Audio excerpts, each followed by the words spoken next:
What's going on, guys? Welcome back. Chris here at Kalevala South Farm. Well, guys, with all the field mowing we've done, and we've been doing a lot of loader work and some other stuff, we have actually gone over 50 hours on the tractor, which means it's time for the initial oil change. We actually have 55 hours on the tractor. We were just waiting the last day or two for the oil to come in. I special ordered some oil from AMSOIL to put in this machine. So I figured, we'll take you along while we do the oil change.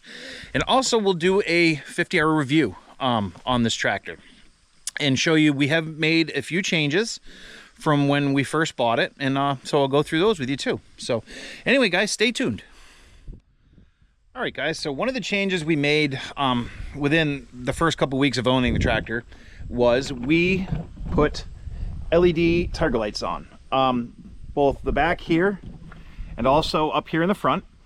That was one of the things I really didn't like about the tractor when we first got it, was working at night, especially because it was wintertime. It was not well lit. I really wasn't happy with the lights, but since we've put these target lights on, they've made a huge difference. The LEDs are much brighter, can see clearly now. It's really not an issue anymore. So we took care of that with the lights, and they were reasonably expensive, but they weren't terrible. To get all four. We bought two, tried them, we liked them, so then we bought two more. The other big change that we made is, if you remember back when I first got the tractor, I didn't like how the seat kind of bumped the glass and the way the geometry of the seat worked. We have since changed that. We got an air ride seat, or I should say air ride seat suspension. It's something I've always wanted. I've always wanted to have an air ride seat. I didn't do it when we bought the tractor, just simply for price, but I was able to find one very reasonable. So we'll be able to pick up the suspension and mount the seat on it. And actually by doing that, we kind of changed the whole geometry. So it no longer bumps the glass when it's all the way back.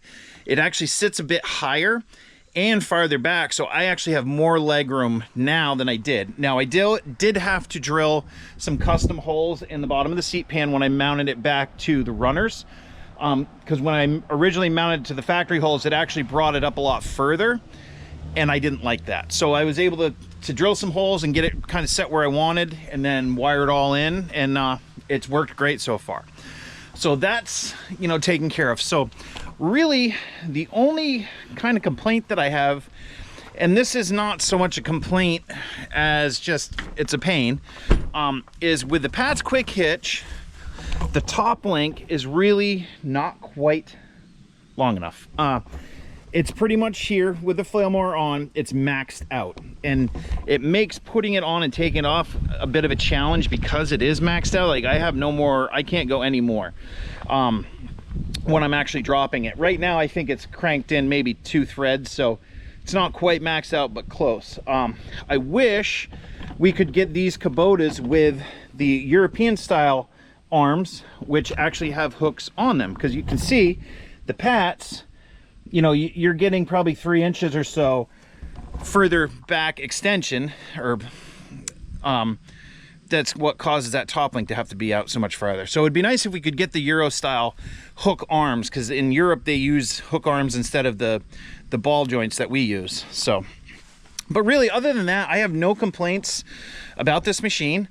It does regenerate quite often, about every 15 to 20 hours, versus the Deere regenning like once every 75 hours, but the regens on this are done in like 10 minutes, where the Deere was sometimes a half an hour, 45 minutes of regenerating. They're much quicker, but they are more often. I do like everything else about this machine so far. The loader's been phenomenal. It mowed great. It's stable on the hills. I do wish we could widen out the rear tires a little bit more, but with the cast wheel centers, that's a pretty big undertaking. So that's something where eventually, if we really want to do it, we'll have to, have the dealer come pick it up, and then they'll do it in the shop. So, that's kind of a quick review on the tractor. Really not much that I don't, oh man, this wasp won't leave me alone. There's really not too much that I have to say negative about it, like really anything. It's been a great machine for us so far. It's got plenty of power, obviously being 105 horsepower, which is definitely more than our needs. The loader has been phenomenal, which, I mean, for us, that's the big reason we bought this machine, is for that high capacity loader. and it's been great. It's you know, we've dug several rocks out of the field. We've pushed a lot of the piles back where we had cleared, and now that the piles have settled for a year or two, you know, we were able to get in there and kind of mix the piles up and move them back farther and get them farther off the field. So that's how we did make our one little boo-boo. We had a stick get loose off a stump and punched a hole right through the mesh grill here, a pretty big hole. It didn't damage anything inside it. It did shift the battery. It moved the battery a little bit because it just popped it. You probably moved it an inch, but no damage other than that. Now, that is a fairly expensive piece. We did order a replacement online. And I think due to the cost, because the thing was over $500, we're gonna end up trying to do something different here for a little better grill guard. Something that will prevent something like this happening again. We do a lot of work in the fields and piles with roots and rocks and debris and trees and branches, and you know, there's a lot of ways that something could get punched in there, and actually if it was bad enough, it could go in and damage the radiator. So that is something I think we're going to do down the road, is we are going to put some kind of a better grill guard, or make something up, weld something up and install it on there so that it's better protected. But anyway, guys, that's kind of my quick review of the tractor.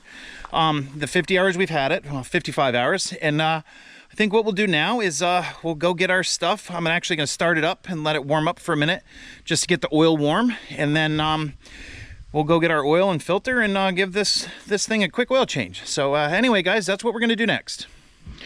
All right, guys, so we warmed up the tractor a little bit. Got it, the oil warmed up so it'll be easier to drain. And we're gonna have to remove this screw here so we can get these hoses out of the way for the oil filter in here. And then we have our drain and our tools and the oil that we're gonna be using. So this tractor actually calls for a 10W30. You can use a 1540, but it's not as advisable for lower temperatures. This 1030 is pretty much the all season, all condition oil. So we bought this AMSOIL that we're gonna be using. I'm a big fan of AMSOIL. This is a 10W30, but it's a heavy duty diesel 10W30 that has the CJ4 for the emission system. So anyway, I guess I'll put you guys on a time lapse, and we'll get this thing drained down and the oil filter changed, and hopefully it goes a little smoother than we did the one on the deer for the first time. If you remember, we fought that one pretty hard. So we'll see how this goes, but we'll get the oil draining.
Alright guys, so we got the oil pan all drained, 2 plugs. Those are put back in and tightened. And we did the filter, which came out much easier than the one we did on the deer the first time. I just hope I have it tight enough.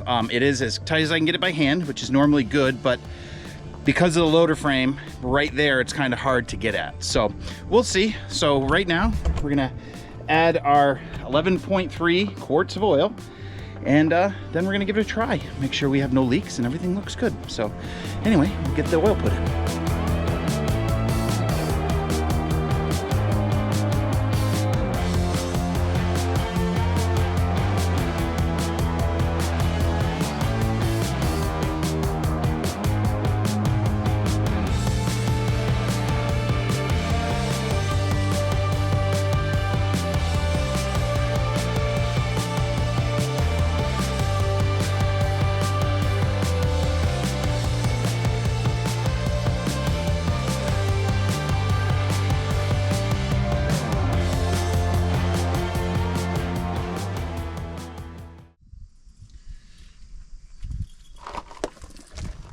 right now we're reading right at the full line, but that will drop just a little bit when we start it up and it fills up the oil filter.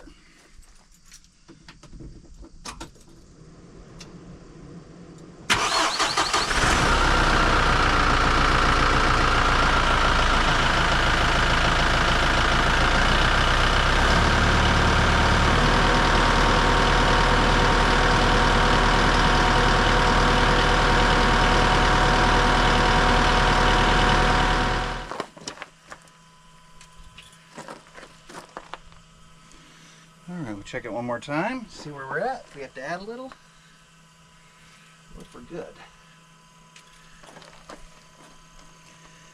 Yep, we gotta add just a skosh.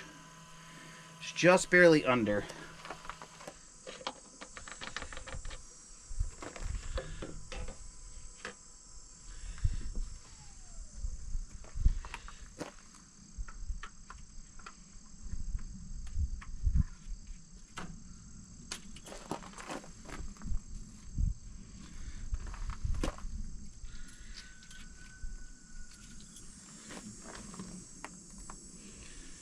And that is just about perfect, guys. It's pretty much just at that dot. So we're good. Oil level's good. I didn't see any leaks on the other side on the filter when I started it up. So I think we're good. All I got to do is put that one small bracket I had to take off for those hoses, put that back on, and she's done. I don't know if you noticed in the video, but I do like to put the date and the hours on the oil filters when I do them. This isn't going to be done again until the 500 hour mark, according to the book. We may do it a little early. We'll see, you know, we'll keep an eye on what the oil looks like as we go. And if we have to change it a little early, we'll change it a little early. But anyway, guys, I think that pretty much wraps up the oil change. All right, guys. Well, we kind of lost track of time in the day again. And it's almost 8 o'clock at night. So I think we're going to finish this one up here. A little different than a lot of my videos, but I figured, you know, do a quick review on the M5-111 Kubota and do the oil change. So anyway, guys, like I like to say, if you like these videos, please subscribe, hit that like button, and leave us a comment. Tell us what you think. And just remember, it'll be all right.